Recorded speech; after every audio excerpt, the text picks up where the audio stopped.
everybody. Good evening, everybody. We are so excited for the launch of Wild Imperfections. We cannot wait for what promises to be such a beautiful, brilliant conversation. I am joined by the editor of Wild Imperfections, Natalia Mulibati, who will be introduced by Letofonolo. But we just want to say welcome to the Cheeky Mates. Thank you so much. You have no idea how honored I am. You will never know how honored I am. Yay, I welcome. don't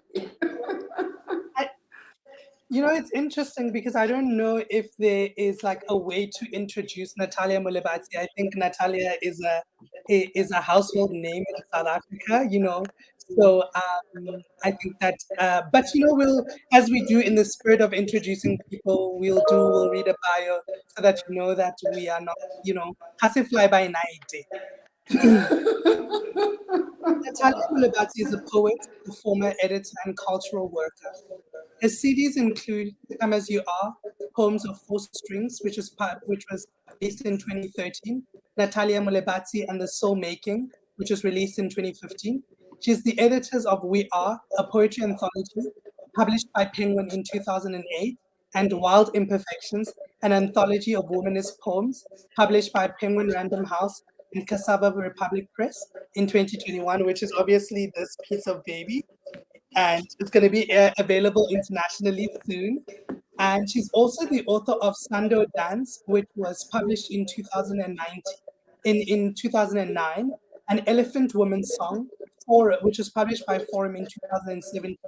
Her academic writings have been published in and amongst other journals like Scrutiny 2, Rhodes Journalism Review, Agenda, and Unzuki. She's currently a PhD student in performance art at Northwestern University. Welcome, Natalia. Soon to be doctor. No, not even close. Because I guess so happy to be here. We are so excited to have you. I think that today's conversation is just going to be so amazing. But before we even begin, Natalia, can we ask you to please read from your poetry contributions to this book? So people can know what to expect. We want to tantalize them with a taste of what's to come. You put me on the spot because so if you have your Bible, conversation. I have short poems in here. I will read Truth on page 76. Or should I? Okay. I'll read Truth on page 76. Some people will watch you burn. Others will save you, teach you how to save you. Stand in the fire with you, burn with you, burn for you. Others will burn you, school you in the art of burning things. Some people will be water, pouring to hush the burning. Yeah, Natalia, I start like at the peak, not even like slow us in kindly, just start at the peak. Tell us a little bit about Truth, right? Because you say some people will watch you burn, right? And some people will burn with you and burn for you. And then you say some people will be water pouring. So it seems you're speaking about three different types of people, right? Those who will watch you, those who will be with you, and those who will essentially pour in order to heal or hush the burning. So speak to us about the inspiration of Truth and why the imagery of burning and fire and water. So I wasn't even thinking I was just thinking about people in general, humans, the complexity of being a human being, and also having been humbled and held by people who, when you think you're burning and you are crumbling, people will find ways of finding ways of teaching you how to navigate life and its challenges, whether it's depression, whether it's surviving loss, all of those things. And it's just different kinds of people, because even in one person, you can have different kinds of people at different times. So it's just the truth. And then sometimes you find those, when you are crying, they'll cry with you. And maybe that's just what you need at that moment. And some people will hold you together and say, apara dikausu, apara penti, and let's go and face the challenges, whatever that is. And neither is wrong or right. It's lessons, actually. Some people are there to be information for you. So yeah, I think when we know and feel those energies also, it's just to be aware too of where we are as people. Speaking of where we are as people, I want to talk a little bit about some of the poems in the book. And I guess the question for me really is something I found to be interesting. In the same collection, you have a Nikki Giovanni and you have a Busisiwe Mahlam, right? And in your editor's notes, you speak about I just want to read, I don't want to misquote you, but you speak about making new connections across generations and memories. And I want to talk about why so many of the poems in this book sort of cross that generational divide. So they are the women who come before us, they are the women who are our age, and they're also people who come after us. So there's this transgenerational thread that runs through. And I think there's something so important about intergenerational connections and intergenerational memories. And I want to know why the placements of those, or why you chose the poets that you did to make this point. Thank you for that question. I'll try to honor it as best as I can.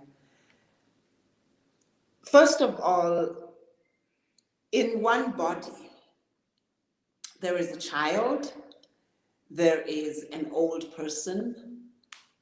We don't lose those bits of ourselves. Even an 80-year-old has got their child in them.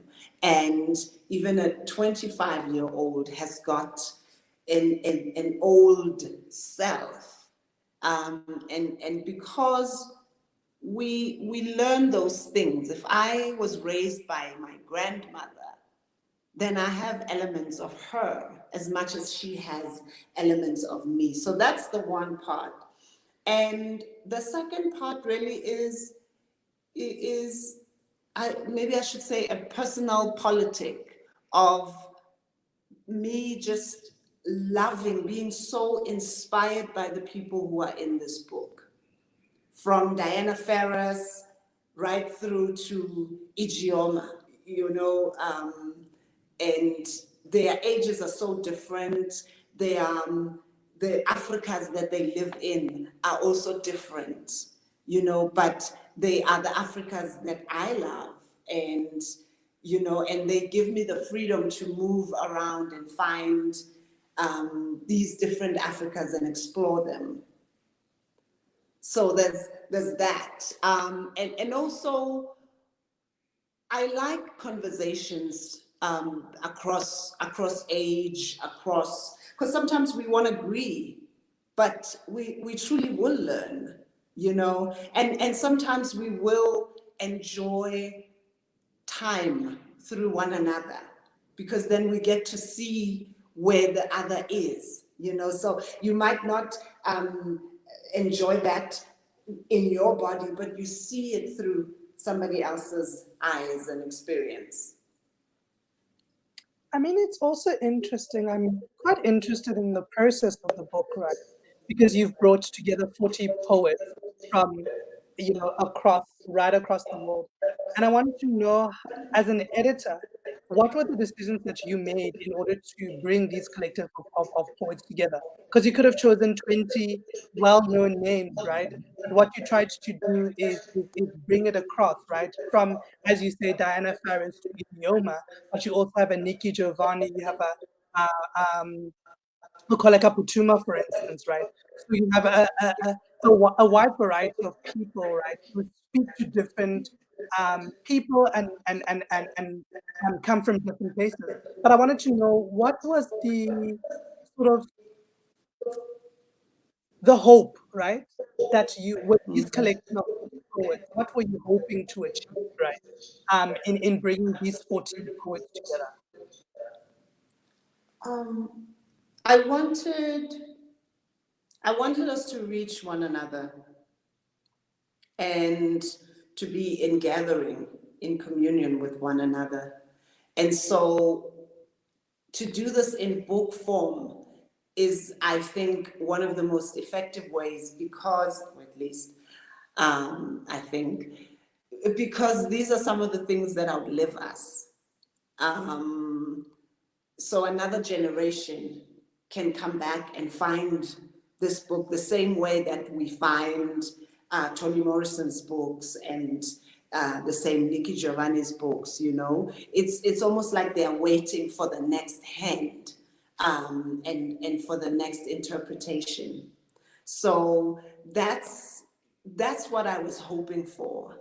I wanted to have a kind of a dance floor, and to have just one type of person would be boring, I think, you know. And also, as exploring Africa that is not just based on the continent or in the US or in the UK, because sometimes we tend to think that Black people and Black women are in these spaces, you know, we more Africa, and then we ended up in the UK and the US. Whereas we are also in Brazil. I mean, Brazil is the largest Black community outside of Africa. We are also in the Caribbean. I mean, in the Dominican Republic, there are different Africas that live there that are going through the Black experience in its joys and traumas and desires, you know. So I wanted to immerse myself in those experiences. I think that it's interesting that you've spoken about sort of the multiple localities, and maybe I want to speak a little bit to the multiple identities in the book. So in the editor's notes, you speak about the multiplicity that we hold, right? So I guess you precede that by the different iterations in which you write women, for example. And I wanted to speak a little bit to that, because in the same anthology, you have included the work of people who identify as women, people who are non-binary, and people who are female coded, and there are clear distinctions that you've made. And so I want to speak a little bit to that. I want to speak around the language, but also why it was important to include that that in your editor's notes as well, right? Because it's one thing to speak about a multiplicity of ways of being, but it's another to be active in the addition of it. Yeah. So one of the reasons that we are in this space is to write against patriarchy and homophobia, right? And when you look at these two in how they interact, this is why I use the term female coded bodies, right? Because this is how we encounter patriarchy. So even in the broader sense of, you know, the femmes, when you see a queer man who is quote unquote a femme, patriarchy sees this female coded body as worth abusing because you're just like a woman, right? You are less, you're weak, you know what I mean? So there are those considerations that I was having. Because also a number of poets, non-binary or non-gender conforming. At the same time, there is this issue of patriarchy and racism too, because remember, racism, this anti-Black world that we live in sees us as just this bland thing, A1, that has no identity or disidentity, right? So I playing with the word female coded was also to break the stereotypical considerations or the stereotypical eye of patriarchy, and at the same time point or highlight the violences that female coded bodies experience, even when we refuse, right? So a person will say, I am a lesbian, I love women. But patriarchy will say, but you're a woman. What do you mean? We can help you. We can fix you. You see? So those are some of the ideas we have when we fight against the pervasiveness of patriarchy, right? So that's that one element where also you see Professor Evaristo's book, Girl, Woman, Other. There's the woman with the Y, the woman with the X, the woman with the A, but also there is, like when I say who we are becoming and who we are unbecoming. So it's also those kinds of conversations that we are having and that we are learning, right? The spaces and the people we could be. The transness also of bodies, that they are not just static. They can move and change and transform into whatever they want to be. So that's that element. But there's also, there is also the element of just relishing in joy, right? This Black woman, queer person joy of just being in the world, and that deep aspiration of wanting to live free as a human person. I mean, it's interesting though that you say that, because I was interested in the sort of disjuncture that I felt between Professor Evaristo's forward and your editor's note, right? So when you look at Professor Evaristo's forward, it says, World Imperfection is a testament worldwide a network of Black women writers who interconnect on multiple levels, even though we may not know each other in person, right? And then your starting point is this book and its forward honors the lives and work of women, non-binary and female-coded bodies. So it seems in many instances, Professor Evaristo's entrance into the book or reading of the book is a collection of Black women, and yours is sort of there's not only Black women in here, they're non-binary. So I wanted to speak a little bit about that, right? Because I mean, just a quick glance of reading the book, I know there are one or two people who may identify as non-binary in the book, and they may feel a particular way about being coded as Black women, right? Because it, it sort of erases the identity that they're coming with. So I wanted to speak a little bit about that, just the that that disjunction between the forward as a womanist anthology and yours as an inclusion to include not only Black women. Yeah. No, thank you for that. My take was definitely, from the people I know and their experiences, as non-binary people, and Professor Evaristo's glance at the poems. She was writing her forward based on a feminist writing, that these were feminist experiences and feminist narratives, because also the non-binary-ness in the book is also a testament of a womanist writing, and we'll get to the womanist description of Alice Walker, you know, that speaks to people who go beyond the female, that speaks beyond body as, you know, transless basically, and I like to use womanist because that's where it stretches, you know. So I think also the foreword was very early on in the book. We had about 19 poets when we got the foreword from Professor Evaristo, and COVID happened. And as much as COVID was traumatic, it also, in this case, gave me an opportunity to relook the work and to kind of be flexible with deadlines. And I ended up inviting more people, you know.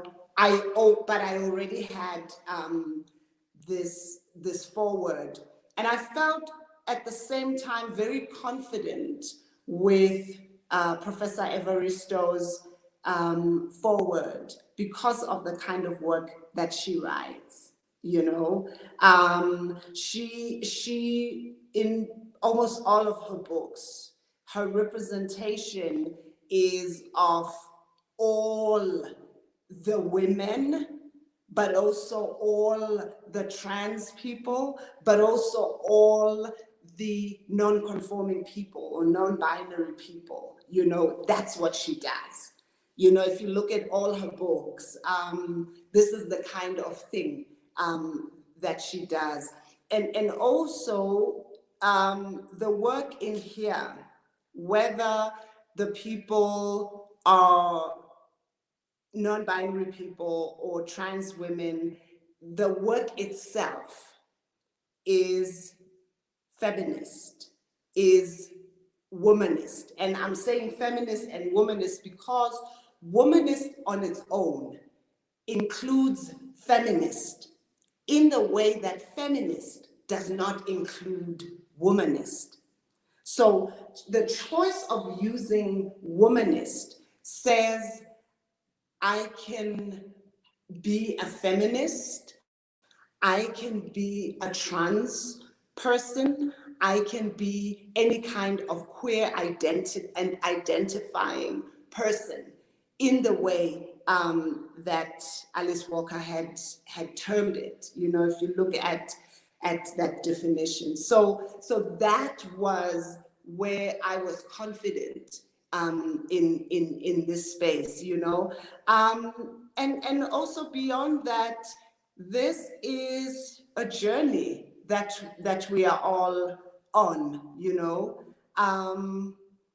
The intention of this book is to hold, it is to learn, and also to teach at the same time, so that when it reaches your hands, it leaves you to have your own interpretations.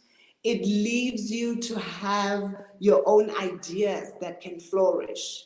And it becomes this perfect, imperfect conversation that we all want to have across all the Africas, you know. I want to talk across all the people that we are, you know. I want to talk a little bit about the title. I'm quite intrigued by the title. I think the Tlokonolo knows. I find imperfection to be quite an interesting currency in a world that sells perfection. Particularly for Black people, there's almost like constantly shifting goalposts for perfection. And this book is titled Wild Imperfections. And I'm really interested behind the title and how it came about, and I guess what the link is between the poems in the book and what this title encompasses. Because when you think of the wild and unruly and loose women, you know, in particular, or going back to that female coded body, that feminized body, even when you don't agree. People will say things like, and let me not say people, patriarchy will say, or misogyny will say things like, forget about this one. This one is a lesbian, is a lost case, because they use this word to belittle you as a derogatory thing. Another one would say, this one is so loose, you know, that whole idea of a loose woman, and that whole idea also of a a mad black woman, right? When we are actually saying, yes, we are mad. How can we not be mad? How can we not inherit the traumas of slavery and colonization and apartheid, and want to pretend like everything is fine, right? So that's where the imperfection was, and also just this idea that we have to be perfect is tiring, and it's a facade, you know. So that's why I was playing with the perfect and the imperfect. I was also trying to say we're enough in just who we are and who we choose to be. So yeah, I think that's where the name, or the naming of it was coming to, and also saying we don't know everything. I don't know everything, and this book is also one of those lessons. You know, in reading one another's work, in reading one another's being. So to learn to be with one another, and to learn to be in gathering and in communion with one another. So yeah. I want to talk a little bit about the theme of home. I am so interested in the theme of home, but home as a physical place, but home also as a spiritual place. And I want to contrast Diana Ferris's poem for Sarah Baartman, where she speaks about coming to take Sarah home, right? And I think of Warson Shire speaking about home at the deportation center. And I feel that that theme of home, or place of belonging, is one that ran throughout in a few poems in the book. And I'm interested in that contrast, and why was that a specific decision to have poems around home and belonging come into the book, or did it happen organically? It happened organically. It it also kind of made me realize that home is so many places. And home can also be this idea of not just belonging, but unbelonging too. You know, where you don't belong, but you are unbelonging. So you're removing yourself from that idea of belonging to someone or to somewhere. You know, where the idea of belonging is also fluid in itself. The idea of home is also fluid in itself, because you're also talking about these homes that are cross-spatial, you know, cross geographies, that were not necessarily intended to be, but people made home and made culture in those kinds of spaces. And also there's a lot of there's a lot of poems that speak to this idea of migration, you know, and migration happens in so many ways. It happens physically when a person is moving by themselves, or when a person is being forcefully removed, but also in our own bodies. We are constantly migrating. You know, that whole space of migration as transformation or as transforming. And that too can be home, because then it says home is not stasis, you know, it moves. So yeah, I mean, being at a deportation center, you are being moved. You know that. So even that, speaking about home at a deportation center, it just problematizes it. It just spins it around. You know, it just spins the idea of home and belonging, and also it offers the reader an opportunity to put their own meaning. You know? I wanted for you to read A Kind of Storm. I'm also interested in, you know, some of the sort of softer parts of owning heartbreak and owning, you know, the hurts and the griefs that we have. And I think A Kind of Storm allows us to have a conversation around that. Okay, I seem to be reading only my poems, but okay, that's fine. Um, A Kind of Storm. I loved a man once who brewed a hurricane inside my throat. I fed him my world. He swallowed my dreams to make his own. I don't blame him for the mess of survival, or not.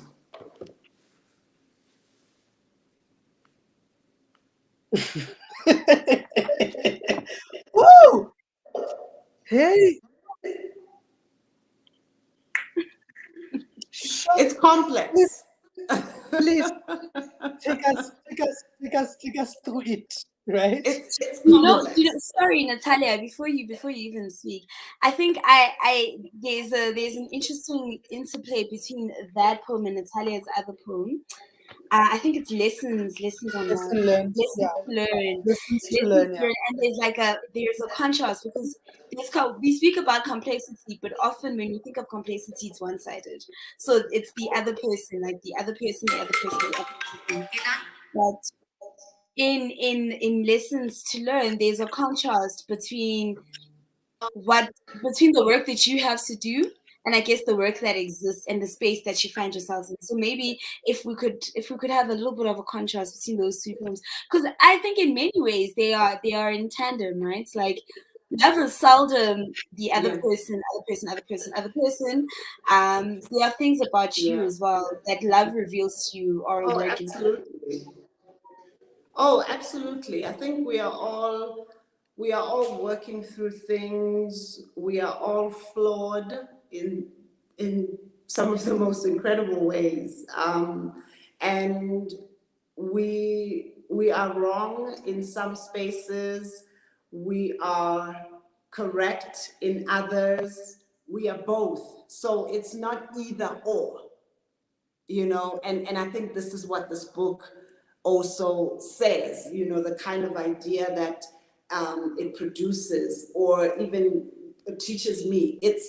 It's both and, this idea of both and, as opposed to either or, you know. So even in this poem, it's, you know, it's you blame and you don't blame. When it comes to heartbreak, because all of us are in this, you know. And so sometimes when you experience heartbreak, it's not as clear cut as that. You know, it's not as clear cut as you did this. And in all relationships, in all contracts that we go into, all misunderstandings that we go into, it's not either or. You know, mostly as humans, it is both and. And obviously, you're going to hear the one side of the story, I'm going to hear the one side of the story. And this is where the disjuncture, this rapture happens, you know. So yeah, even in lessons to learn, you know, it's not just about giving love, that, you know, whether people are able to give love or not. It's also about receiving love. Sometimes we don't know how to receive love, you know? I mean, So, yeah. it's interesting because I think lesson learned is like interesting. Lessons to learn is interesting because I think many of us have this idea of what it is that we do when it comes to like any type of relationships, right? That require us to find ourselves. But I think, like, I mean, the first stanza just says, I don't know how to receive love, meaning I don't know how to live. I don't know how to dance to love, meaning I don't know how to be human. I think it's quite profound, right? Because it's a moment of vulnerability for you to say, I actually, people say it's innate in who we are. People say it's supposed to make sense. We're just supposed to know how to do these things. But the truth of the matter is, I don't know how to receive love, right? I don't know how to dance to love. And I want to speak a little bit about that, right? About like this, like, I think in many instances, there are learned scripts that we have taught ourselves, right, as points of survival. And these learned scripts are preventing us from moving or dancing to love, right? We don't acknowledge those enough, that like sometimes we are not unlearning, we're actually learning to receive love. So it's not unlearning not to, it's actually learning a new thing all over again. It's like this new skill that you don't know and you're learning it. It's always a new skill. Um, every day is a new skill, you know?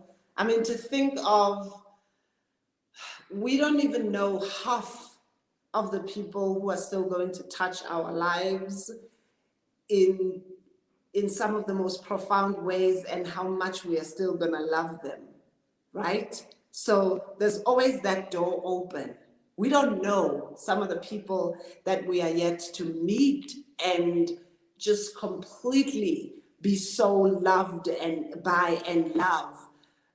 And at the same time, we don't know some of the hurts that we are still yet to encounter from now until forevermore, amen. You know, so every day is this trial and error, touch is move type of being, you know, and to be aware of that and to be vulnerable enough to say, actually, this is what it is, and that it's messy, you know.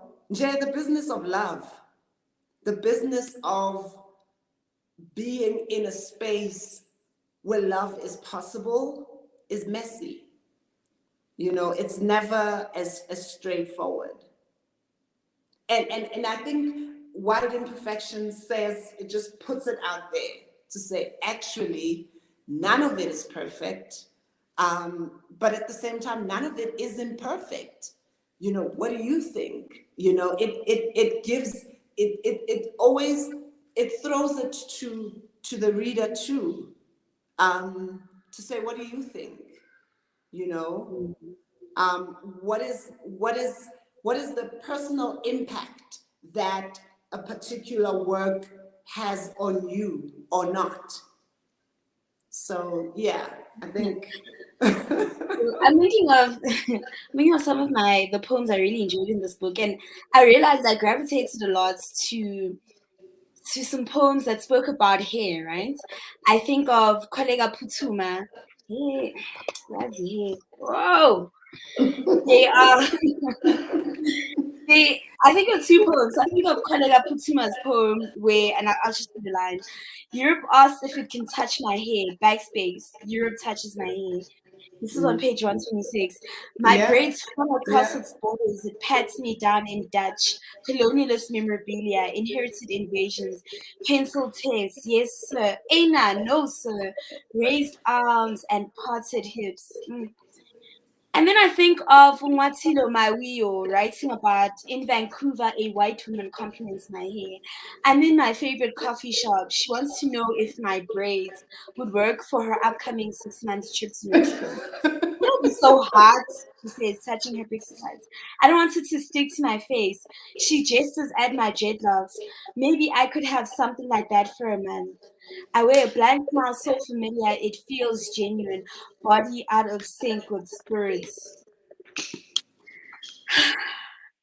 Have you ever seen a microaggression so succinctly put onto the page?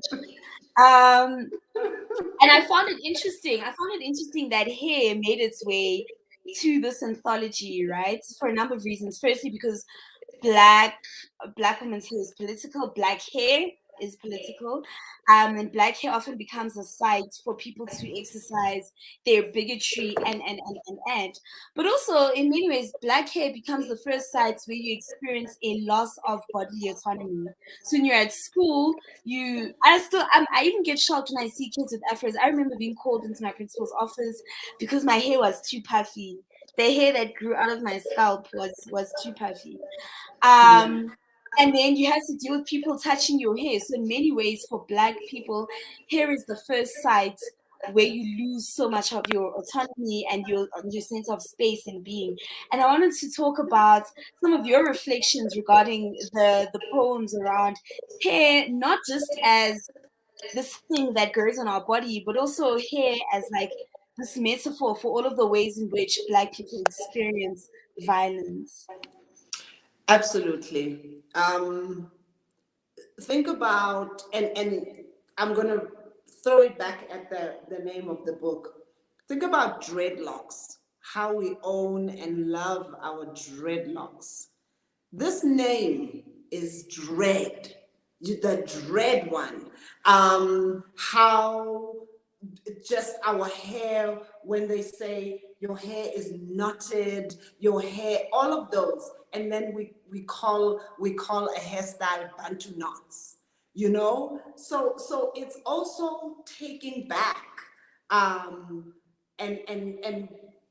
spinning those names on their heads, and as part of reclamation of agency, to say, oh, okay, you say my hair is dread, okay, sure, fine. What else do you have to say? You know, so you are so correct. Hair is I think the first signifier of blackness. You know, hair is such an identifier that, you know, what the pencil test, you know, for South Africans and many other nations. For you to be determined whether you were black or colored, black or mulatto, mulatto or white, all of those determinants that were created by apartheid and colonization, they started also from the hair.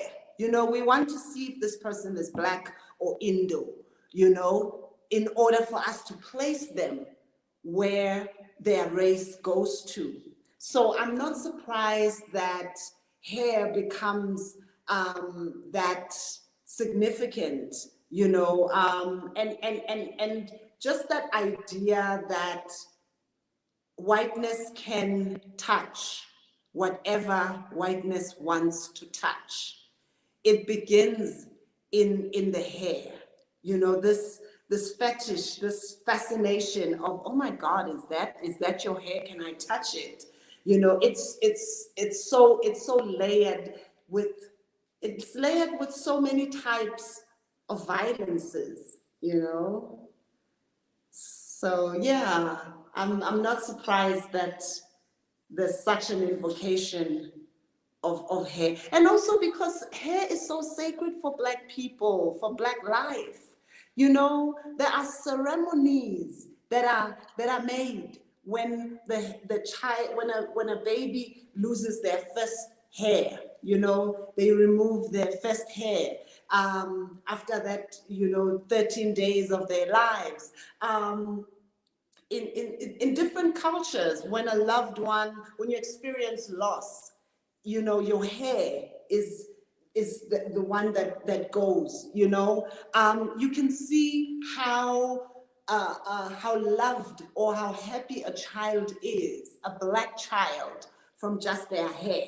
They could be, wearing clothes. You can see, hey, these people, they don't have enough. But when you look at the child's head, whether it's braids or just that the hair, it's got grease and oil, barking, hair grease and oils, and it's loved. So a lot sits on the hair. We look at the child's hair to kind of determine, the kind of relationship that they have with their mother, for example, or with their grandmother. You can see it in the hair, So I think that's one of the reasons. Oh, I'm talking so much about hair. Let me shut up for now. I really liked Busi. I mean, I just love this poem so much because I think it's just it's a side of pleasure in many instances, right? So Busi in worship says, "My body holds a song, stands still while the waves rise and fall in places locked away. The music is a call for freedom, an anthem inside throats with half prayers. In my body, there are cities that have stopped waiting for a hymn and started burning their temples, made holy a body of ashes, made fire a circle of faith, now bricks afloat in the air like dust. I play the song with my fingers, the labia a plain instrument, the clitoris a string. I know how to move dead cities. There is magic in my body that loneliness is not empty. Do not touch me like you're digging a girl out of a grave. I've saved myself through orgasms over the gospel and the preaching. Pleasure is holy. Do not waste it on your ego. I deserve a God who will not call this worship sin, who will not call my hands inside my jaw stealing. I'm not waiting for a husband. I'm waiting for a chord that will strike my spine to dance. I am naked when I read the Bible. This is how I pray and sing worship. This is how I return to my body. There are abandoned places in me that only I can rescue. God, I will call your name when I come. And I just wanted to speak a little bit about like also the sides of joy in these poems, right? The sides of pleasure. Because often I think that we want Black people, Black femmes, um, Black people in general to, in their work, be political in that sense, right? That like our joy is not political, our pleasure is not political. I wanted to speak a little bit about like, the joyful poems in the collection that sort of remind us that our existence is not all about suffering, that we aren't all just about suffering. So I wanted to speak a little bit about that. Why was it important for you to also add the joyful bits, the gathering, the communion, the fun in this collection? You've said it all, that we are so much more than our trauma and our pain and our hurt.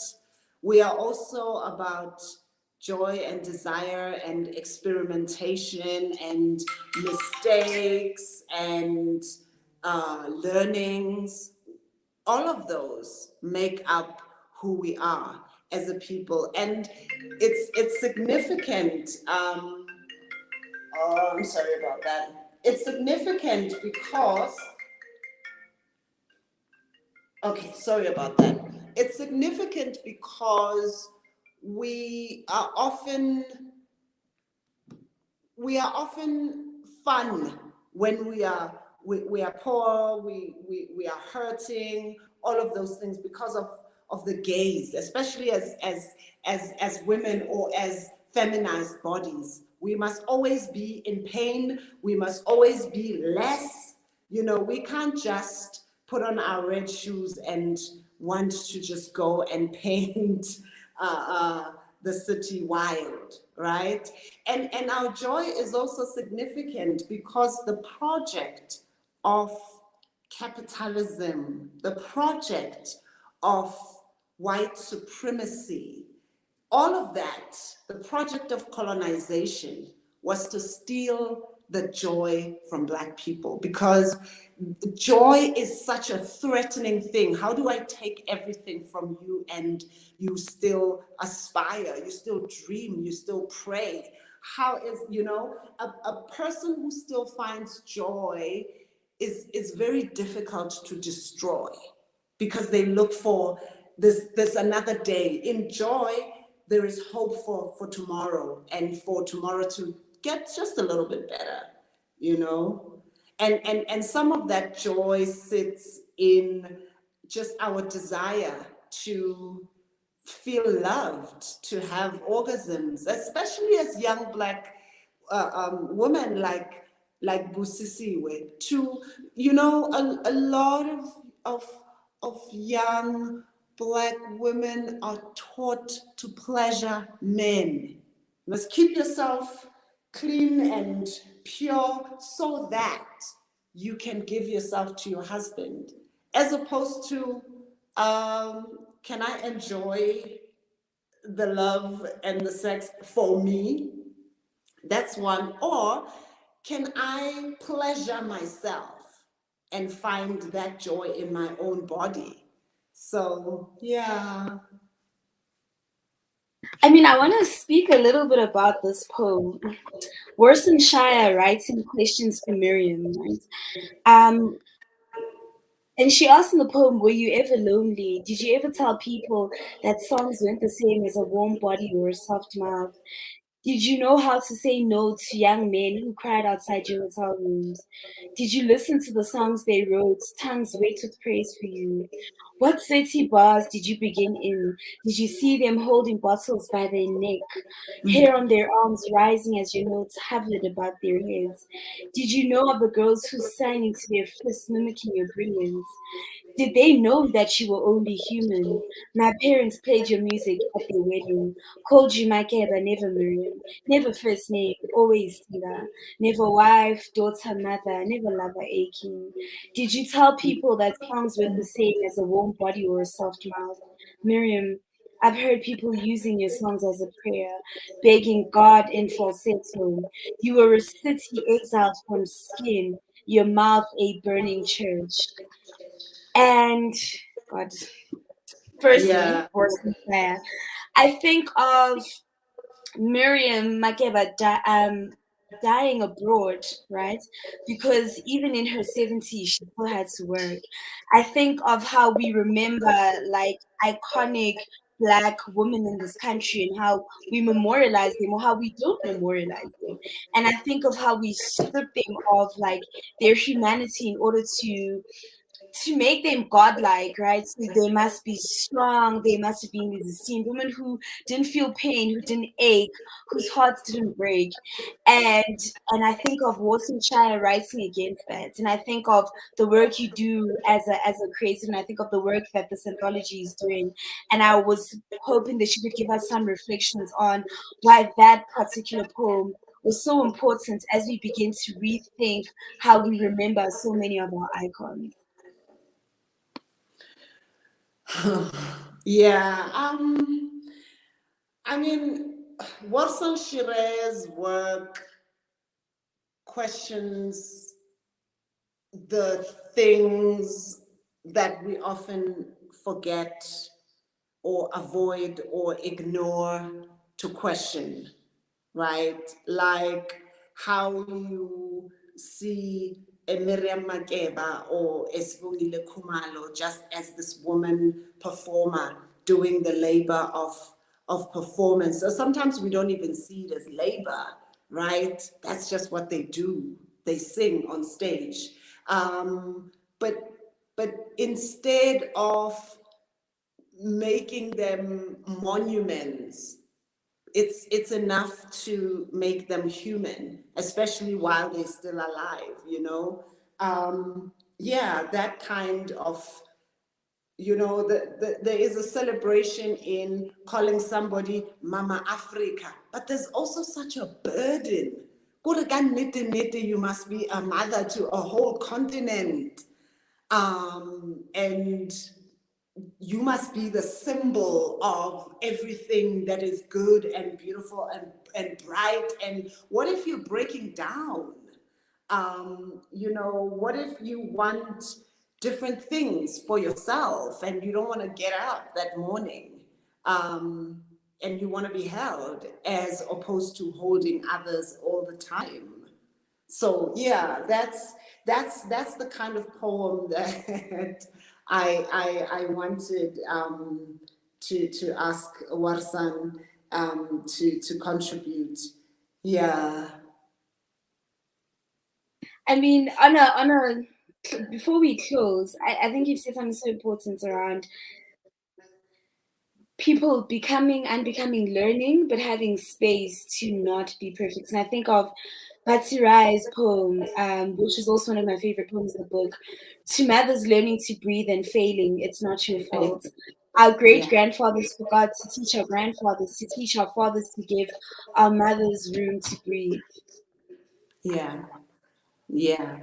I mean, if you want to think of anything that is imperfect, think about this book. Because guess what? Life is imperfect, but we still hold ourselves in quote unquote perfection, right? In, okay, it's not perfect, but we march on. We still find the joy, we still find the the aspiration, we still find the will to do the work. Imagine if we we just had, everything was pessimistic, that the world is broken and fucked up, so what's the point? That we were flawed and full of, you know, full of mistakes. So what's the point? You know, we acknowledge all the flaws and still are willing to find to find places, some places where we can be human, or we can try to find this idea of being human, whatever that is supposed to mean. I mean, Natalia, really thank you for bringing this collection of 40 poets together, right? As you said, they are now in our lives for, I suppose, time immemorial. So thank you really for an anthology of womanist poems, right? Wild Imperfections. Everyone watching, please grab yourself a copy of Wild Imperfections. You will get a treat of 40 poets, not 40 poems, 40 poets with more than one poem. You know, but again, thank you so much, Natalia. We hope that this book will find itself in many a home. And yeah, if you want to get a copy of this book and you don't know where to find it, you can just say info@chipinators.co.za. Just be like, hey, Chipinators, I'd like the conversation. I want to get myself a copy, and then we will make it happen. But again, thank you so much, Natalia, for coming here on the Chipinators and speaking to us about wild imperfections. I appreciate you so much. Thank you for having me. Thank you for seeing this work with all its flaws and imperfections. Thank you for holding it. I appreciate that. Thank you so much, Natalia. Thank you so much to everybody who was watching at home. Please do get a copy of Wild Imperfections. I can assure you that this is the kind of reading that you need to do, just for yourself, for the people in your life as well. But to also congratulate Natalia on the beautiful work. I think we've had such a full and a rich conversation, just from the poems in this book, and this really is just a testament to the work that you've done. So thank you so much, Natalia. We look forward to seeing what this work will do in the future as well. And good evening, everybody. We hope you have a great evening, and we'll see you all next week. Thank you so much, and thank you to the Cheeky Natives for the work that you do. You make it and you make all of us look good, but we know that there is a lot of work that goes in there. So we thank you, we see you, we appreciate you, we uphold you in the highest honor. Thank you. Thank you very much. Good night, everyone.